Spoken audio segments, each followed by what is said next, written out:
시간이 약간 좀 썰렁한 것 같네요. 그래도 이렇게 모여서 하나님 앞에 은혜를 갈망하며 주께서 이 시간에 주시는 놀라운 주의 은혜를 덧입기를 간절히 소원합니다.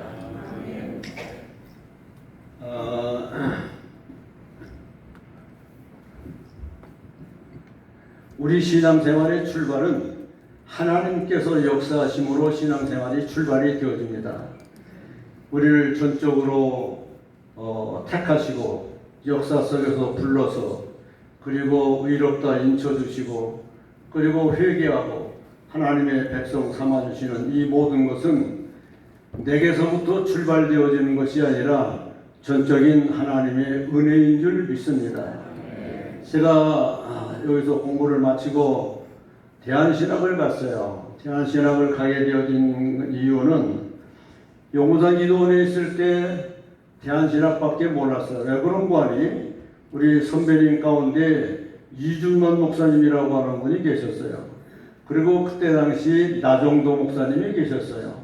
이 두 분이 용문산 기도원의 대단한 분들이었어요. 용문산에서는 이준만 목사, 나정도 목사 하게 되어지면 그 이상 더 얘기할 만한 분들이 그때 당시는 없었어요. 그래서 알아보니까 이준만 목사님이 대한신학을 했다고 그래요. 그래서 대한신학이 굉장히 좋은가 보다 생각을 하고 대한신학을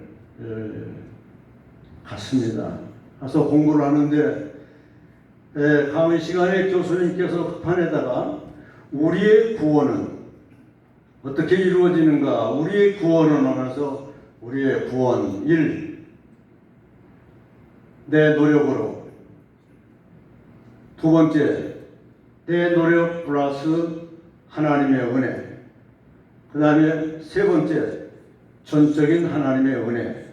이렇게 기록을 해 놓으시면서 여러분들은 지금 우리의 구원이 어디에 어떻게 이루어진다고 생각을 합니까? 하고 물으셔요. 저는 이 기도원에서 공부했고 하다 보니까 대뜸 마음으로 가서 체크를 하기를 내 노력 거기를 체크를 했어요. 마음으로 체크를 한 거예요. 그러면서 성경에 그런 말씀 있잖아요. 천국은 세례 요한 때부터 침노를 당하나니 누구든지 힘쓰고 애쓰는 자가 천국을 빼앗느니라. 우리 다 이 말씀 믿습니다. 그래서 애쓰고 노력을 해야지.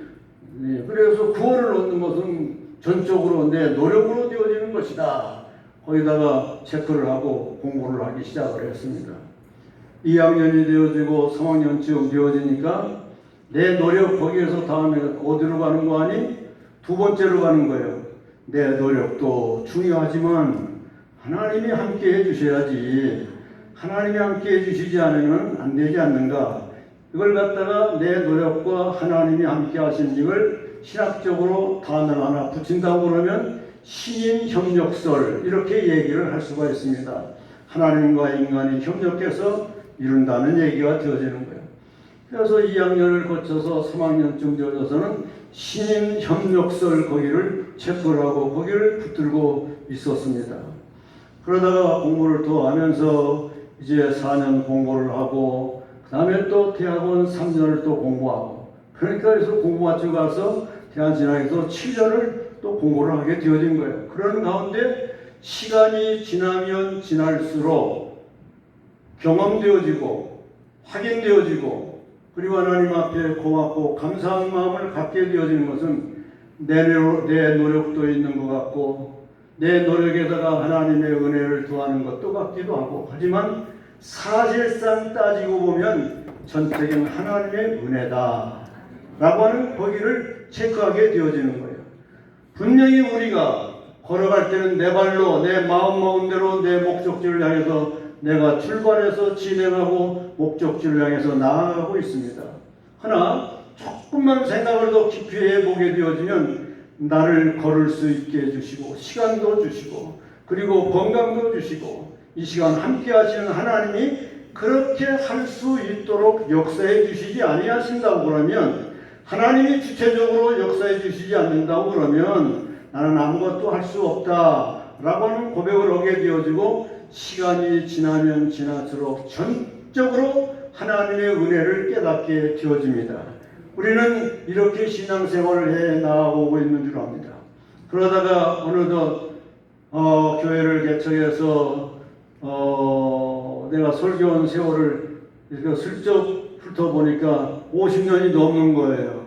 50년 넘게 설교를 했으니까 여기서 설교 한 시간 하는 것은 어느 정도 감당할 수 있겠다 생각을 하지만은, 그러나 설교라고 하는 것은 무엇과 같은 것인가 하니 옷 입는 것과 같아요. 설교는 옷 입는 것 같다, 옷을 입혀주는 것과 같다고 말해요. 여러분 보세요. 아무리 좋은 밍크 코트라 하더라도 밍크 코트는 여름에 입는 게 아닙니다. 여름에 여기 누가 밍크 코트가 좋다고 해서 밍크 코트 입을 사람하고 여기서 하루 이틀 살 밍크 코트 입혀주게 되어지면 입을 사람 아무도 없어요. 다 벗어 던져버리고 안 입는다고 그래요. 밍크 코트는 언제 입어야 되는 거 아니? 추운 겨울이 지맛이라고 말해요. 여러분 또한 한상모시가 제 아무리 시원하고 좋다 하더라도 한상모시는 여름에 입는 것이지 겨울에는 입을 수 없는 거예요. 그러니까 아무리 훌륭하고 은혜롭고 그리고 잘 짜여져 있는 설교라 하더라도 그 설교가 오늘 이 시간에 여기 모인 회중에게 맞는 설교야 되어지는 것이지 맞지 않게 되어지면 아무런 소용이 없다 그 말인 것입니다. 그렇기 때문에 이렇게 한 시간 서서 설교를 하게 될 때 설교하는 사람이 설교 제목을, 설교 줄거리를 선택한다고 하는 것은 굉장히 힘든 겁니다. 설교를 이 시간 하고 다음 한 시간 또 하고 또 다음 한 시간 있어서 38번 설교를 할 수 있다고 그러면 이 시간 설교하고 부족했던 부분을 다음 시간에 보충을 하면 되고 그 다음에 또 그 다음 시간에 또 이어서 설교를 하게 되어지고 그러면 되는 것인데, 짜여진 이 시간에 정해진 시간에 여기 모인 분들에게 하나님의 말씀을 선포한다고 하는 게 어떤 말씀을 선포해야 되겠느냐, 아주 소중한 거예요.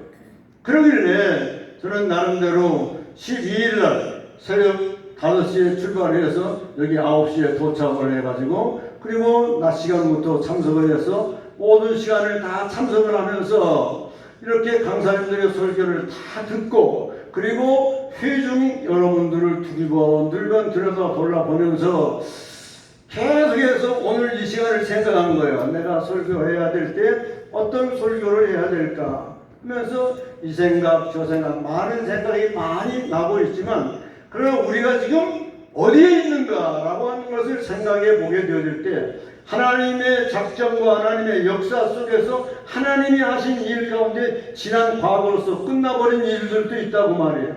우리를 불러주셨다, 이래저래요.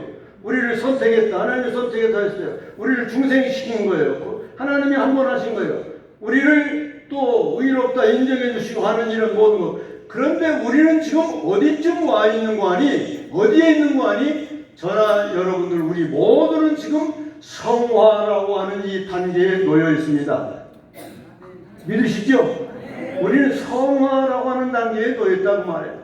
그래서 전 시간에 설교하신 분은 크리스찬을 갖다가 교인도 있고 성도도 있고 또 그 다음에 누구도 있다고 그랬죠?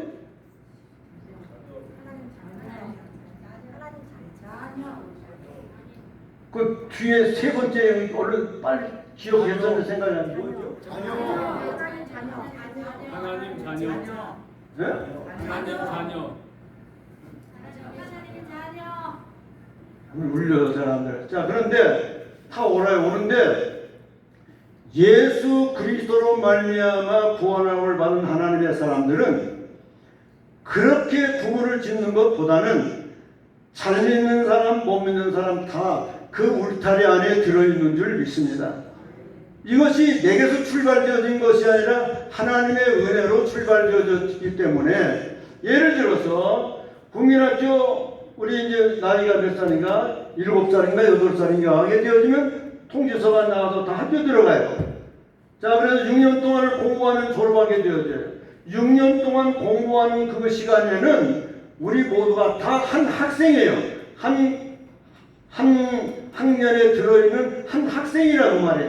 똑같은 학생인데 그 학생들 가운데는 공부를 잘하는 학생이 있고 공부를 중간쯤 하는 학생이 있고 공부를 또 잘 6학년 졸업을 할 때쯤 되어졌는데도 글을 못 읽는 친구가 있었어요. 옛날에 그런 친구도 있어요. 근데 그 친구 지금 굉장히 잘 살고 있더라고요.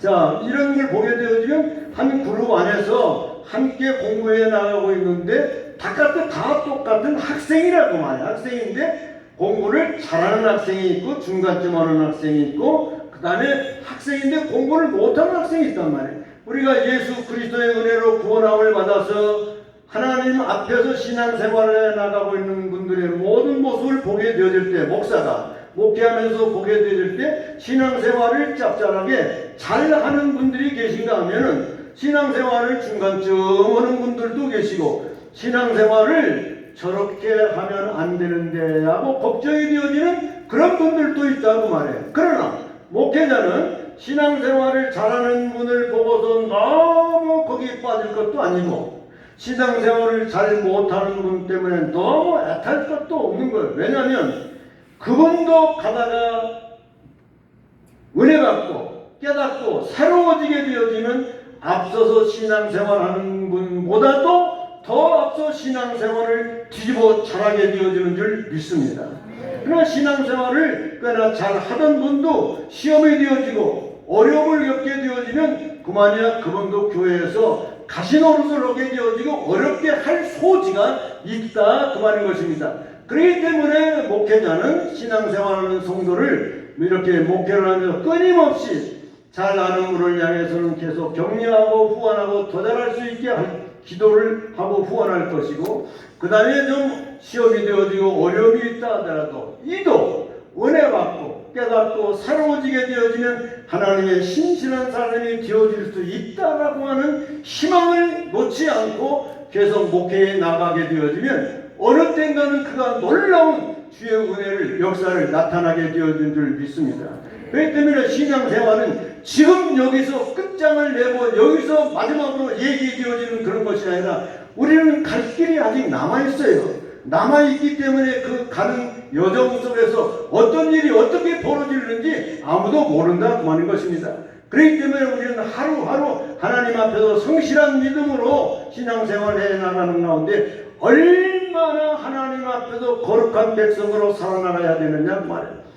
그러길래 바울 사도는 고백하기를 하나님 앞에서 보다 더 거룩한 하나님의 사람으로 성도다운 하나님의 사람다운 삶을 살아나가기 위해서 그가 고백하는 것을 보게 되어지면 뭐라고 고백을 하고 있는 거니? 나는 날마다 죽노라 이렇게 얘기하고 있습니다. 날마다 죽는다고 하는 그 이면에는 그리스도로 말미암아 새롭게 날마다 새롭게 살아간다고 하는 그런 고백이 역으로 나타나도록 되어져 있는 거예요. 그렇기 때문에 우리는 성화되어져 나가는 과정 속에서 어떤 분들은 많이 성화되어진 분들도 있고 어떤 분들은 덜 성화되어진 분들도 있고 제가 우리 교회를 목회하고 뒤로 물러났어요. 76년도에 교회를 개척을 해서 11년도에 35년 목회하고 그리고 원로 목사가 됐어요. 왜 그런 거 아니? 목회 연한이 우리는 장로교 70까지예요. 65세에 제가 조금 일찍 물러났어요. 이유는 우리 교회에 있는 부목이 연대신과를 하고 대학원을 하고 우리 교단신학 대학원을 하고 그리고 예루살렘 시브리 대학에 유학을 했어요. 유학을 갔기 때문에 예루살렘 시브리 대학의 유학이 그렇게 만만한 데가 아니거든요. 유학을 했어요. 많이 기도했어요. 후원했어요.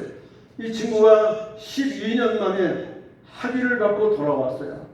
학위를 받고 돌아오게 되어지니까 그가 공부할 때는 쳐다도 보지 않던 친구들이 돌아오니까 군침을 생기는 친구들이 너무 많아요. 아 이거 안 되겠다. 이러다가는 내가 또 뺏기겠다 싶어서 내가 먼저 사임을 하고 교회를 위해서 사임을 하고 그리고 그 친구를 담임 목사로 세웠어요.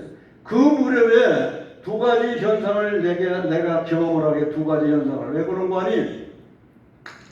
하나는 연방 결산을 해보고 하게 되어지면은 뭔가 좀 교회가 자꾸 성장을 하고 발전하는 그런 것이 보여져야 되는데 성장하고 발전하는 것이 잘 안 보여져요. 답보 상태예요. 한 3, 4년 동안 계속해서 결산도 그렇고 인원수도 그렇고 그 상태에서 답보 상태예요. 그러다 보니까 교회 장로님들과 우리 교우들 보기가 너무너무 미안한 거예요. 이 목사도 교회가 부흥이 되어져야지 부흥이 안 되면 굉장히 미안합니다. 아주 미안해서 견딜 수가 없어요. 아주 죄송스러운 거예요. 장로님들 뵙기가 아주 미안하더라고요. 자, 그것 때문에 성장이 멈추어 있는 그것 때문에도 그렇고, 그 다음에 또 하나는 공부를 하고 돌아왔으니까 끊임없이 친구 돌아오게 되어지는 교회 세우고 나는 뒤로 물러난다 이렇게 했어요. 목사가 얘기했으니까 그걸 지켜야 되잖아요. 그렇게 해서 뒤로 물러났어요. 근데 여기 교회에는 교회 생활하면서 교회에 원로 목사님이 계신 분들도 계실 테고 그냥 담임 목사님만 계신 분도 계시고 할 텐데, 제가 참고로 원로 목사가 되어질 때 어떻게 원로 목사가 되어졌는가 하니, 원로 목사는 한 교회에서 20년 이상 목회를 해야 돼요. 그리고 공동의회에서 신임 투표를 해서 3분의 2 이상의 표를 얻을 수 있어야 돼요.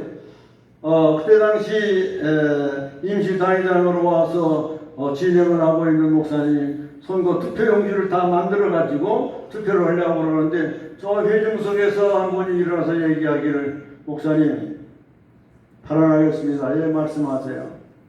우리 목사님은 이 교회를 개척하셔서 35년 동안 목회를 하셨고, 또 이 교회에서 앞으로 5년을 더 목회하실 수 있는 귀한 시간을 가지고 있는데, 교회를 위해서 5년 일찍 물러나시고, 또 이 교회에서 교단 총회장도 하시고, 그 다음에 우리 노회에서도 앞서 일을 하셨고, 한 이런 모든 것을 볼 때에 우리가 투표를 하는 것보다는 그냥 자리에서 우리 다 같이 일어서 만장일치로 기립 박수로 추대하는 것을 동의합니다. 이렇게 얘기를 하는 거예요.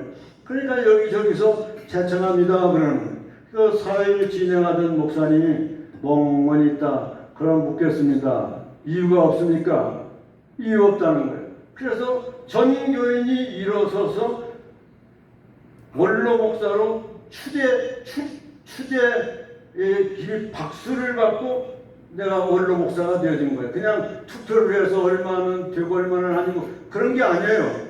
여기 이렇게 가짜게 보이는 것 같아도 제가 전교인 추대받은 목사입니다. 원로 목사로. 네? 원로 목사로. 그러니까 하나님께서 불쌍히 여겨줘요. 그래서 지금도 저는 원로 목사로 살아가면서, 원로 목사가 되어지면 교회에서 어떻게 해야 되는지 아시죠? 아시는 분은 아시고 모르는 분은 모르실 거예요. 아시는 분은 우리 교단 법은 담임 목사가 받는 생활비의 70%를 줍니다. 70%를 주도록 법으로 되어져 있어요. 그런데 이 교회 법이라고 하는 것은 구속력이 없어서 할 수 있으면 하고 안 하면 안 한다고 뭐 안 된다고 교회다가 뭐 딱지를 붙입니까? 뭐 안 돼. 그러니까 교회 생활은 처음부터 끝까지 다 은혜로워야 돼요. 은혜로워야 은혜롭게 진행이 되어지지, 아무런 법으로 이렇게 저렇게 결정을 하고 약속을 하고 있다 하더라도 이게 어렵게 되어지면 진행이 잘 안 되는 거예요. 그래서 지금까지 물러나 있는데, 지금까지 제가 계속해서 매달 15일이면 제 통장에 양락없이 돈이 딸깍딸깍 들어와서 노후 대책이 가장 잘 되어 있는 사람이 접니다. 저는 그렇게 생각을 하고 있어요. 자, 이런 가운데 한 가지 더 말씀드린다고 그러면, 이 교회가 은혜롭게 되어져야 돼요. 은혜롭게 돼요. 은혜롭게 되어져야 되는데, 그래서 부족하지만 저한테는 세 개의 명함을 가지고 있는데, 하나는 영진교회 원로 목사라고 하는 명함, 하나는 우리 수도노회의 제1대 공로 목사는 노회에서 노회를 옮겨 다니지 아니하고 한 노회에서 25년 이상 노회를 위해서 봉사하고 수고하고 그리고 공적이 있다고 할 때에 노회원들 전체의 어떤 선거를 통해서 추대를 받도록 되어져 있습니다. 제가 부족하지만 우리 노회에서 또 공로 목사예요. 그 다음에 또 우리 대신교단에서는 39회 대신교단의 총회장을 한번 지낸 목사예요. 이 총회장을 할 때에도 이 하나님이 함께 해주셔야 돼요.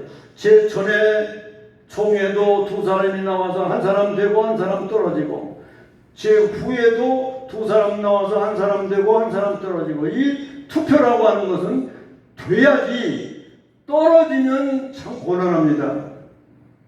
여러분, 투표할 일이 있게 되어지면 당선되어질 것을 향해서 다람쥐 쳐야 돼요. 떨어지면요 굉장히 상처가 되어지고 시험이 되어지는 거예요.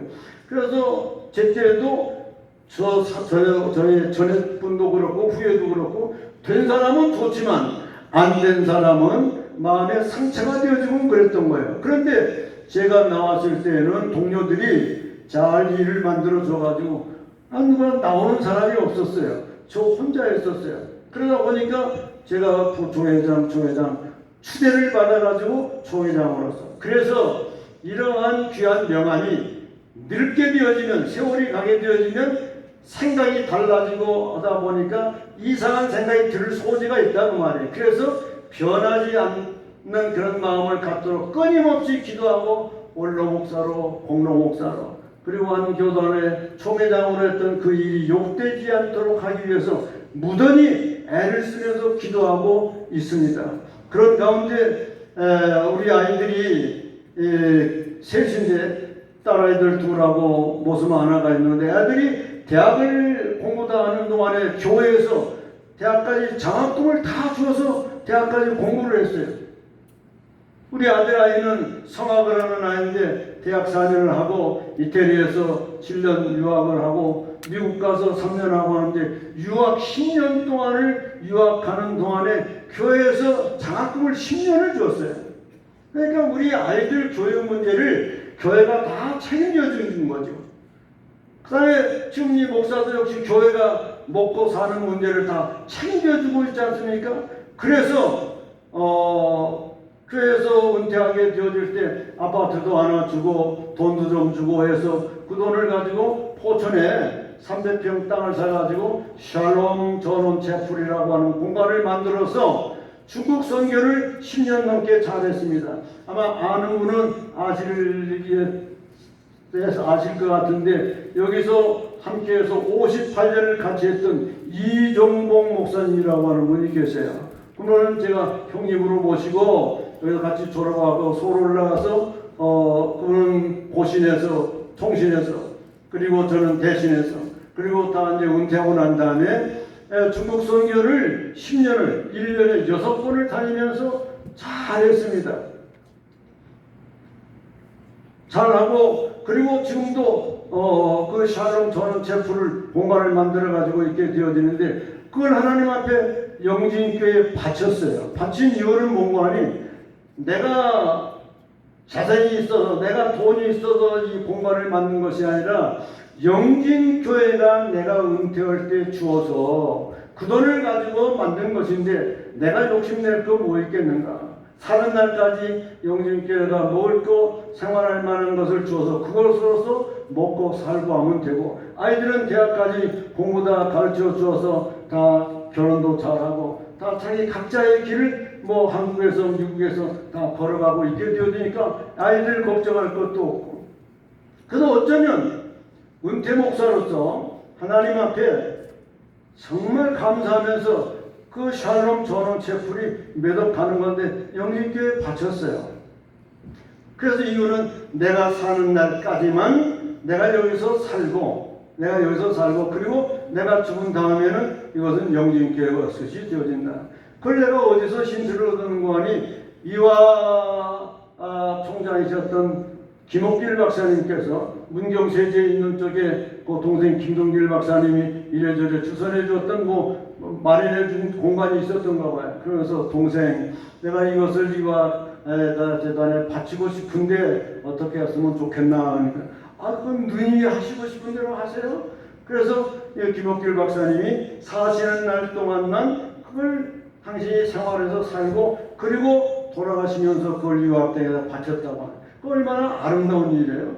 그러니까 저도 그런 데서 힌트를 얻어서 사는 날까지만 살고 이걸 하나님 앞에 바친다 하고 이렇게 선언을 하고, 그리고 교회에다가 얘기를 하고, 그래서 지금 사는 날까지만 제가 살고 그 영진교회 것이 지어질 것입니다.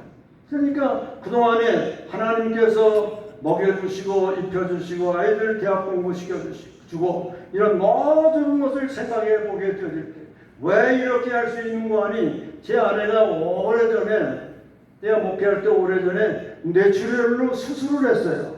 뇌출혈로 24일 날 오후에 수술을 해서 25일 크리스마스 예배를 참석하지도 못하고 한 가운데 5시간 수술을 하고 난 다음에 저를 만나서 하는 얘기가 나 언제 항암 주사를 맞느냐고 그러더라고요. 암인 줄 알았던 거예요. 머리를 빡빡 깎은 암. 그 당시에는 암이 아니고 의사 선생님이 그러는데 뇌출혈이에요. 뇌출혈. 지주막 출혈. 그래가지고서 치료를 하고 어디 병원에서 입원해서 치료를 받고 있게 되어지니까 교우들은 물론이고 그 다음에 일가 친척들, 동기관들 이런저런 사람들이 와서 병문안을 해주고 그러다가 기도해주고 그러더니만 가면서 그냥 가요. 뭐 봉투 하나씩 주고 가잖아요. 봉투 하나씩 나면 뭐 맛있는 거 먹어라. 그걸 손도 못 대게 이렇게 쌓아놓더니만 퇴원할 때에 그걸 다 모아가지고 가서 퇴원해가지고 첫 번째 나가는 시간에 교회에 나가서 그걸 다 하나님 앞에 감사함으로 바치더라고요. 내 생각에는 나 조금 썼으면 좋겠는데 근데 그걸 다 바치는 거예요. 그렇게 할 수 있었던 것은 교회에서 장로님이 오셔서 치료비 전액을 원무과에 교회에서 다 치료비를 내주신 거예요. 그러니까 교회는 목사 아내의 병을 치료를 다 할 수 있도록 교회에서 주선을 해주시고 그러니까 목사 아내는 또 그게 고맙고 감사하니까 그걸 다 모아가지고 퇴원해서 첫 번째 나가는 시간에 감사금으로 드리고 내가 다니다 보니까 담임 목사다 보니까 재정보고가 들어오잖아요. 주요 오후면 재정보고가 들어와서 쭉 정리한 것을 보게 되어지니까 교회에서 퇴원비를 내준 것보다는 오히려 제 아내가 감사한 것이 더 많더라고요. 그러니까 우리가 교회 생활 속에서 그런 식으로 서로 기탄 없이 감사하면서 살게 되어지니까 서로 신뢰하는 거예요. 서로 믿는 거예요. 서로 보살펴주는 거예요. 그래서 우리 목사님은 교회가 보살펴드리지 아니면 아무것도 없다. 하기야 나는 목회하는 동안에 내 저금 통장이라고 하는 것이 없었어요. 지금은 저금 통장이 하나 있는데 목회하는 동안에는 저금 통장이 있을 게 뭐 있어요. 생활비 받으면 이거 가지고서 삥 애들 셋하고 둘러앉아가지고 아내가 기도하고 뭐 교회 하나님 뭐 제대로 어렵게 하게 기도하고서는 이제 맨 먼저 뛰는 게 뭘 뛰겠어요. 11조 뛰어야지. 11조 뛰어서 이쪽에다 이렇게 놓고 그 다음에 또 감사함금 뭐 5주 뛰어야지. 뛰어서 또 이렇게 놓고 그 다음에 또 건축원금 띄어서 놓고 그 다음에 또 장학원금 띄워놓고 그 다음에 또 선교원금 띄워놓고 그 다음에 아버지 용돈 띄워드리고 애들 용돈 이렇게 몇 번 놓고 나면 돈이 이쪽으로 다 하고 이쪽은 별로 없어요. 그래도 그거 가지고 굶지 않고 사는 거예요. 목사는 놀라운 기적만 나타나는 그런 것이 아니라 생활도 하나님의 기적 속에서 살아가게 되어지는 줄 믿습니다. 하나님께서 선하게 인도해 주세요. 저 목회 그렇게 했어요. 그러다 보니까 너무 목회를 기쁘고 즐겁고 유쾌하게 신나게 잘 했던 거예요. 그런 가운데 이제 이렇게 뒤로 물러나서 중국 선교를 쭉 이렇게 1년에 5번, 6번 다니면서 열심히 했어요. 열심히 하기를 우리 영님께서 하시는 말씀이 이 목사야, 하나님은 한국의 영혼이나 중국의 영혼이나 다 똑같이 하나님은 사랑하셔. 그런데 그 얘기가 그냥 스쳐 지나가는 얘기가 되어져 버렸으면 그럼 말 텐데 하나님은 한국의 영혼이나 중국의 영혼이나 다 똑같이 사랑하신다 라고 하는 그렇게 말씀을 하시는데 그 얘기가 제게 꽂히는 거예요. 그러면서 우리 은퇴하고 난 다음에 우리 중국 순교하자. 그러자도 이제 은퇴를 일찍 해가지고 할 일도 없는데 형님 그렇게 합시다 해가지고 열심히 다니면서 했어요. 그런데 중국에 갈 때마다 빠져나갈 때마다 얼마나 가슴이 떨리는지가 잘 가다가 또 걸리는 건 아닌가. 이게 전부 다 그냥 도둑으로 하는 거예요. 도둑으로. 합법으로 하는 것이 아니라 그 가정교회, 지하교회를 가서 이제 그 학생들을 가르치다 보니까 그러니까 이쪽 현관문 있으면 이렇고 뒤쪽으로 튀어나갈 구멍 전부 다 만들어 놓고 누가 공안이 오게 되어지는 잠깐 나가 있는 동안에 이쪽으로 튀어나갈 그 생각을 하면서 그러면서 10년을 선교 활동을 했어요. 주의 은혜 가운데서 정말 복되게 잘 감당을 했어요. 이러면서 이제 샬롬 전원 제프렛을 은퇴한 목사, 사모들, 부부들 그래서 한 19명이 주일날에는 모여서 우리끼리 모여서 예배를 드려요. 우리끼리 모여서 예배 드리고 또 선교도 하고 지방에도 가고 활동을 하고 그래요. 근데 그게 은혜가 얼마나 되고 고맙고 감사한지 말을 다 할수요. 그런 가운데 이렇게 오늘 이렇게 생각을 해보게 되어질 때 예수님께서 사역을 처음 시작할 때와 그 다음에 예수님의 사역을 끝날 때를 우리가 점검해 보면 오늘 저 설교 길게 안 합니다. 점검해 보게 되어지면 좋겠다 싶은 생각이 들어요. 그러면 예수님이 공생에 들어가서 첫 번째 하셨던 게 어딘가 하니 마태복음 5장이에요. 마태복음 5장에 보면 이렇게 시작이 되어지죠. 예수께서 산에 올라가 앉으시니 제자들이 나온지라 입을 열어 가르쳐 가라사대 이렇게 얘기해요. 그 예수 그리스도의 복음 사역의 시작은 예수님이 무엇으로 시작을 했습니까? 크게 뭘로? 입으로 했어요. 그때는 예수 믿는 사람들이 그 많은 무리들이 신앙생활이 영 뜰뜰하고 시원찮아요. 시원찮으니까 시원찮을 때는 뭘로 해야 되는 거 아니? 계속해서 입으로 말을 해야 돼요. 입으로 또 얘기하고 입으로 계속해. 잘 생각을 해보세요. 예수께서 산 위에 올라가 앉으시니 제자들이 나온지라 입을 열어 가르쳐 가라사대 이렇게 말씀한다. 입을 열어서 말씀하셨단 말이에요. 그래서 팔복을 말씀하시는데 심령이 가난한 자는 복이 있나니 하면서 가난과 복에 대해서 심령을 터치하고 있어요. 그러면서 팔복을 쫙 말씀을 하시고 그러면서 이어서 예수님께서 하신 말씀이 너는 세상의 소금이다 라고 말씀했어요. 소금이 되어라가 아니라 소금이다 라고 말씀하는 거예요. 그러면서 너희는 세상에 또 뭐라는 거예요? 빛이다 라는 거예요.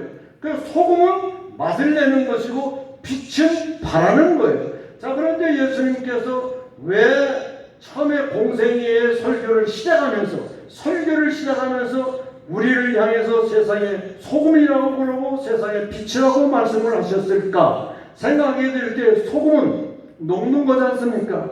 녹아서 맛을 내는 거지 않습니까? 소금은 부패를 방지하는 거지 않습니까? 소금의 효능성이라고 하는 것은 우리가 너무나 잘 아는 거예요. 그 때문에 더 이상 얘기할 것 없어요. 아무리 음식이 보기 좋고다 하더라도 간이 맞지 아니하면 소용이 없는 거예요. 간 맞아야 되는 거예요. 그같이 우리들의 삶의 현장에서도 소금 노릇해서 간을 맞추는 사람으로 살아가야 된다고 하는 것을 벌써 예수님은 우리에게 말씀해주고 있는 거예요. 할렐루야. 이렇게 우리는 깨닫는 거예요. 그러면서 너희는 세상에 뭐라고 말씀했어요? 빛이다 그랬어요. 빛이 너희는 세상에 빛이다 라고 말씀하시는데 이 빛이라고 하는 이 빛이 내가 빛의 근원이라고 하는 얘기는 아닙니다.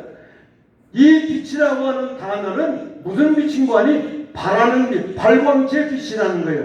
자, 보세요.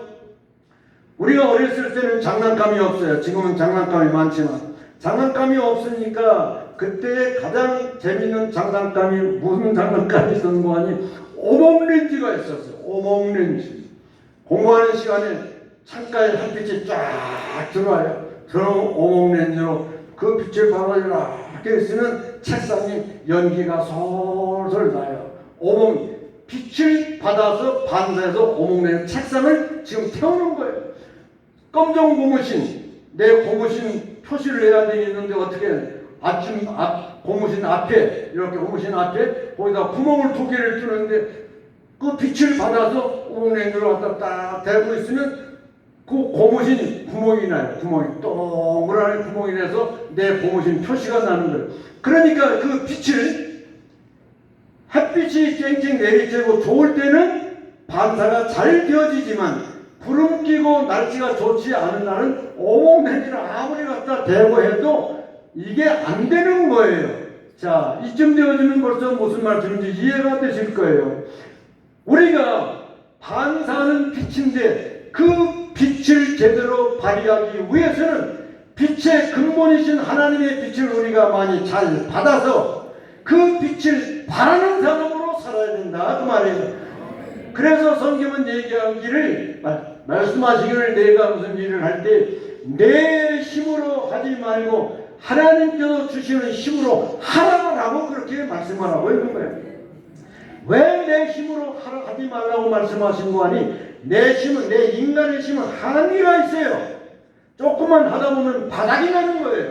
그러나 하나님께서 공급해 주시는 힘은 바닥나지 않는 줄 믿습니다. 쓰면 쓸수록 계속해서 하나님의 능력과 권능이 더해지는 줄 믿습니다. 그러니까 이 빛을 바란다고 하는 이야기는 뭔가 하니 하나님의 은혜를 많이 받아서 많이 받은 만큼 그 빛을 은혜를 다른 사람들에게 나타나 보여주어라 그 말인 것입니다. 할렐루야.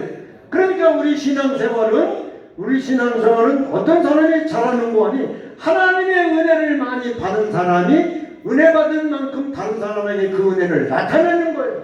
그러나 하나님의 은혜를 받지 못하면 나타내고 싶지만 나타낼 게 없어요. 줄 것이 없어요. 보여줄 것이 없어요. 아무것도 없다고 말해요. 그러니 빈손이에요. 뭘 나타낼 수가 있겠어요? 아무것도 할 수 없어요. 그러니까 우리가 엎드려 기도해서 하나님께로부터 빛을, 하나님께로부터 은혜를 많이 받아서 은혜 받은 만큼 우리는 소모하는 거예요. 나타나 보여지는 거예요. 그래서 이걸 갖다가 마태복음 5장에서 또 예수님이 말씀하시기를 너희들의 착한 행실을 보고 많은 사람들이 주께로 돌아오도록 하라라고 이렇게 예수님은 첫 번째 설교하실 때 그렇게 말씀을 하신 거예요. 이 빛의 사명을, 이 소금의 맛을 다 제대로 짭짤하게 내는 그것을 예수님은 뭐라고 말씀했는 거니? 착한 행실이라고 말씀했단 말이에요. 그렇기 때문에 오늘 여기 모인 우리 모두는 착한 행실을 나타내는 하나님의 사람들로 살아나가야 될 줄 믿습니다. 아멘. 우리가 그 빛을 바라지 아니하면 누가 그 빛을 바라겠습니까? 생각을 해보세요. 누가 그 빛을 바라겠습니까? 그 오늘 우리는 한번 좀 안 됐지만은 그냥 따라서 한번 하세요. 이렇게 너무 세게 치지 마시고 나는 소금이다. 빛이다. 자, 맨 그래도 앞에 앉으신 목사님이요, 권사님이시요, 모르겠는데 그래도 앞에 앉으신 분이 제일 만만하니까 앞에 앉으신 분들 소금은 뭐 하는 거예요? 맛을 내는 거예요. 음식이 너무 맛을 내는 것이지만 그 맛을 너무 많이 집어넣으면 짜서 못 먹어. 소금도 아깝다고 살짝 조금 집어넣으면 싱거워서 못 먹어. 그것은 뭐 해야 돼? 간이 맞아야 돼. 그러니까 여기 앉아있는 우리 모두가 살아가는 내 삶의 현장에서 간을 맞추는 성도로 살게 되어지면 왔답니다. 끝내주는 거예요. 그냥 간이 제대로 맞으면. 그 다음에 내가 파란 옷 입으신 어른, 내가 소금이고 그 다음에 또 뭐예요? 빛이에요. 내가 빛의 본체예요? 아니야. 빛의 본체가 아니고 나는 빛이 뭐예요? 발광체예요. 발광체. 반사체예요. 빛을 받은 만큼 나타난다 그 말이에요. 이것을 예수님이 이때 산상에서 살아가는 이들에게 무엇으로 말씀하셨어요? 입으로.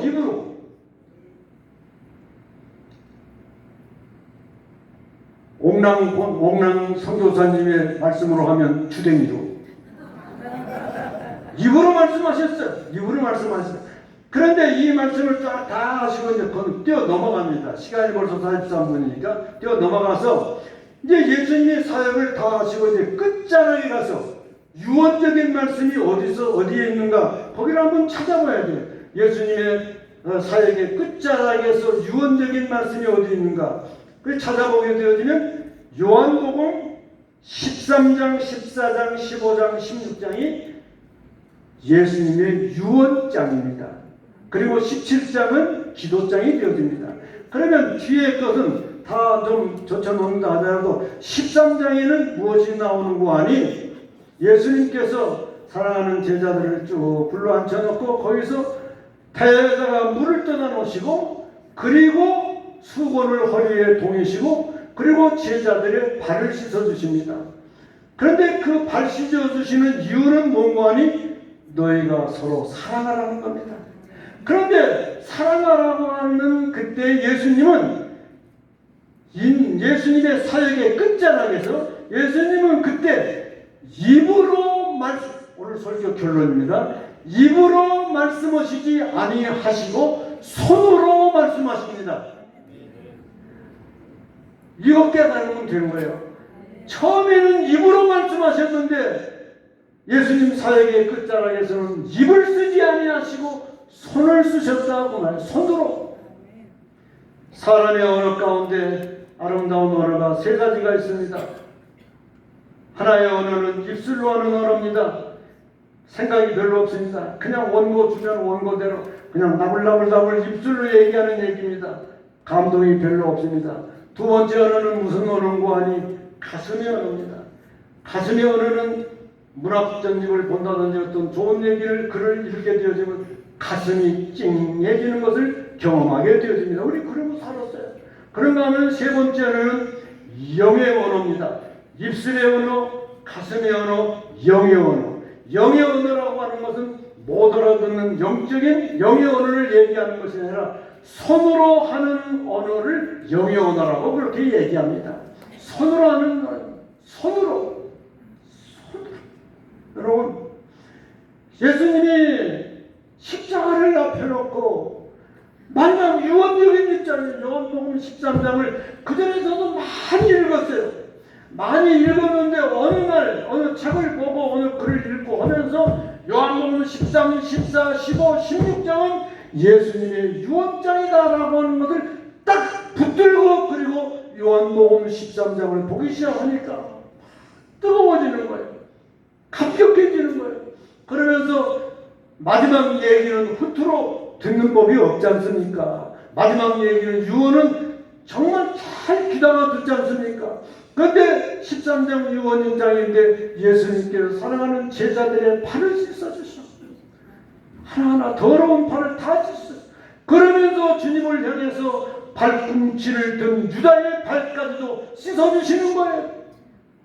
그러면서 수건으로 그 발가락 사이사이를 타작히 물기가 다 가셔지도록 닦아주시는 거예요.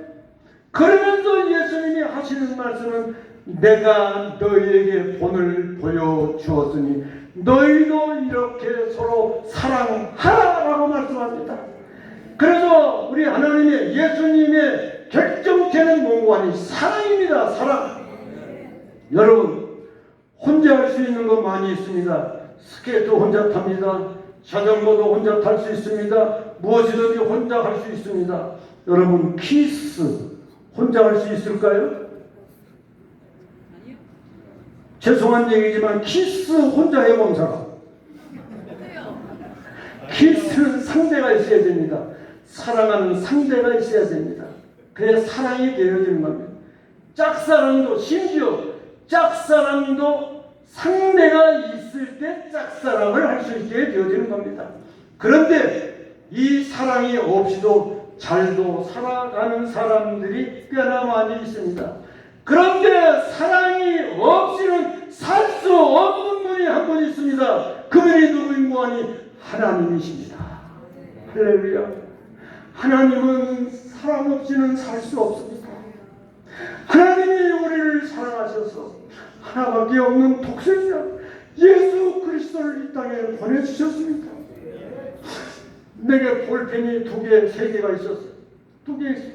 볼펜 하나를 사랑하는 친구한테 주려고 볼펜을 내가 친구한테 주려고 꺼냈다, 넣었다, 꺼냈다. 너무 아까운 거예요. 몽블랑 볼펜. 몽블랑 볼펜을 친구한테 주려고 그러니까, 야, 이거 아까운데, 아까워. 그래도 친구인데 하나 줘야지. 넣었다, 뺐다, 넣었다, 뺐다 하다 몽블랑 볼펜을 친구를 주었어. 한 5, 60만 원 가는 몽블랑 볼펜 사랑하는 친구한테 그 하나 주는데도 주머니에다가 넣었다 뺐다 넣었다 뺐다. 그렇게 하나님은 독생하신 아들 예수 그리스도를 값없이 우리에게 보내주셨습니다. 하나님이 우리를 사랑하셔서 예수 그리스도를 보내주시고, 예수 그리스도를 믿어서 구원받는 그 사람들, 그 백성들하고 하나님은 끊임없이 이야기하기를 원하시고 계신다는 겁니다. 하나님은 다른 사람하고 이야기하기를 원하시는 그 백성들, 구원함을 받은 죄 백성, 나아가 여기에 둘러앉아있는 우리들과 하나님은 끊임없이 사랑의 이야기를 하기를 원하시고 계신다는 겁니다. 끊임없이 하나님은 우리에게 사랑 이야기를 합니다. 하나님이 제일 기뻐하시는 것은 뭡니까? 하나님께 예배드리는 겁니다. 그러면서 인간을 향해서 하나님이 주신 말씀은 이웃을 내 몸같이 사랑하라고 말씀하셨습니다. 이웃을 사랑하는 건 무엇으로? 이웃을 사랑하되 무엇같이 사랑하라고 하는 걸 내 몸같이 사랑하라는 겁니다. 여러분, 내 몸이 어떤 몸입니까? 내 몸은 예수 그리스도의 보혈에 값을 지불하고 산 몸입니다. 귀한 몸입니다. 천하를 주고도 바꿀 수 없는 소중한 몸입니다. 그런데 예수 믿지 않는 밖에 친구들이 많이 있다고 말해 그들을 내 몸처럼 사랑하라고 하는 것은 구원받은 것 같이 그 사람들에게 전도해서 그 사람들을 예수 믿게 만들어라는 겁니다. 여러분, 우리가 전도하지 아니하면 누가 전도할 수 있겠습니까? 하나님은 끊임없이 우리를 향해서 녹화하시고 말씀하시고 계속해서 말씀하시고 역사하십니다. 나가라고 전하라고 그럽니다. 사랑을 나타내 보여주십니다. 그 사랑을 받은 것만큼 할 수 있도록 하나님께서 역사해 주십니다. 사랑하는 성도 여러분, 이 자리에 함께하는 우리 모두는 우리는 예수 그리스도로 말미암아 구원을 받아서 하나님 백성 되어진 사람들입니다. 특별히 다 여기 앉아 계신 우리 모두는 영문상과 이런저런 추억을 가지고 있는 분들인 줄 믿습니다. 저도 한때는 서울에서 목회하느라고 정신없이 돌아다니고 할 때 잊어버리고 함께 사는 것 같아서 이제 원로가 되어지고 시간이 좀 나게 되었는데, 옛날에 여기서 기도하고 은혜 받고 배우고 함께했던 친구들, 동료들, 그리고 기도했던 그 자리들이 떠올려지면서 그리워지는 거예요. 자꾸 생각이 나는 거예요. 그래서 지지난 해에도 불러줘서 왔고, 작년에도 불러줘서 왔고, 금년에도 또 불러서 오니까 불러주면 이게 이제 은퇴하고 끝나게 되어지면요, 불러주면 그렇게 고마울 수가 없어. 너무너무 고맙고 감사. 한참 사역을 할 때는 오라는 데는 많고 갈 만한 시간은 없고 해서 상당히 가리고 하는 그런 일들이 있게 되어지만, 이제 뒤로 물러나게 되어지면 누가 불러주면 그렇게 그렇게 감사할 수 없어. 그런 가운데 일찍 와서 그래도 여기 와서 모인 분들한테 어떤 말씀을 전할까 고민하고 생각하고 고민하고 생각하다가 하나님의 사랑을 전하는 길이 가장 좋겠다 싶은 생각이 들으면서, 하나님은 우리를 이렇게 사랑하셨다고 하는 것, 금이나 은같이 없어질 보배로 우리를 속량해 주신 것이 아니라 어린 양 예수 그리스도의 자기 아들 예수 그리스도의 피로 구원함을 주셨기 때문에 우리가 서령 길을 가고, 우리가 서령 잘못된 일을 하고, 우리가 서령 주님 하나님 앞에 눈이 막히 나는 일을 한다 하더라도 하나님은 절대로 우리를 버리지 않습니다. 고쳐서라도 쓰시고 새롭게 만들어서 하나님의 사람으로 바르게 가게 만들어 놓으시는 것이지, 한번 잘못했다고 해서 하나님이 우리를 아웃시키고 하나님 우리를 저버리는 그런 하나님이 아니십니다. 왜? 그 보혈이 그렇게 소중하기 때문에 그런 겁니다. 예수의 보혈이, 예수의 피가 그렇게 값이 나가기 때문에, 그 값을 주고 산 몸이기 때문에 우리 하나님은 우리를 그렇게 소중하게 여기십니다. 이 자리에 함께하는 우리 모두는 그래도 우리 소중한 사람들입니다. 소중한 사람.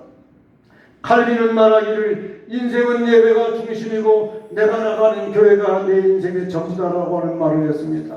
아주 소중한 얘기예요. 장로교의 신학의 전체적인 맥락은 뭔고 하니 하나님의 영광입니다. 하나님의 영광. 인생은 예배가 중심이에요. 내가 신학교 들어갔을 때 그때 국민교육 권장을 이용해서 총검술을 한참 배우고 올 때 그 국민교육원장 초장에 보게 되어지면 이렇게 나와 있죠. 우리는 민족 중흥의 역사적 사명을 띠고 이 땅에 태어났다. 조상의 빈간을 오늘의 태사. 우리는 민족 중흥의 역사적 사명을 띠고 이 땅에 태어났다. 아닙니다. 박정희 대통령은 그때 당시 민족 중흥의 역사를 이루기 위해서 온갖 애를 쓰실 때요. 그는 그렇게 말씀하실 수 있었어요. 그러나 성경을 잘 보게 되어지면 우리가 이 세상에 태어난 것은 민족 중흥의 역사적 사명을 띠고 태어난 것이 아니라 하나님의 영광을 위해서 이 세상에 태어난 줄 믿습니다. 그렇기 때문에 웨스트민스터 소연의 문답 제1문 인생이 지어지는 목적은 무엇입니까? 하나님을 영원롭게 하며 그를 영원토록 즐거워하는 것이라고 얘기하고 있고 성경 고린도전서 10장 31절에는 뭐라고 얘기하고 있는 거니? 너희가 먹든지 마시든지 무엇을 하든지 다 하나님의 영광을 위해서 하라라고 이렇게 말씀하고 있습니다. 여기 앉은 우리 모두는 남은 날들이 길을는지 짧을는지 알 수 없으면 하나님께서 허락해서 살아가는 날들 동안 우리가 살아가야 될 것은 뭐하니 하나님의 영광을 위해서 사는 것입니다. 하나님의 영광을 위해서 사는 것은 예배 잘 드리는 하나님은 예배 잘 드리는 사람을 기뻐하십니다. 축복해 주십니다. 그리고 하나님이 기뻐하시는 것은 하나님께서 나가셔서 하나님의 역사로 하실 수도 있지만 구원받은 주의 백성들이 나가서 입을 열어 전도해서 그 전도를 받고 교회로 나와서 구원받는 이 일을 하나님께서 우리에게 맡겨주셨다고 하는 것을 기억을 해서 우리는 이웃 사랑하는 이 일을 성실하게 감당해야 될 줄 믿습니다.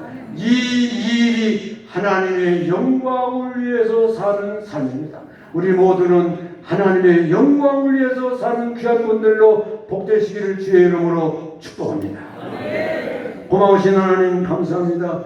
여기 모인 주의 본속들을 주께서 기억하여 주셔서 하나님의 영광을 위하여 복되게 살아가는 주의 백성들로 아름답게 하여 주시옵소서. 감사하고 예수 그리스도의 이름으로 기도드리옵나이다. 아멘.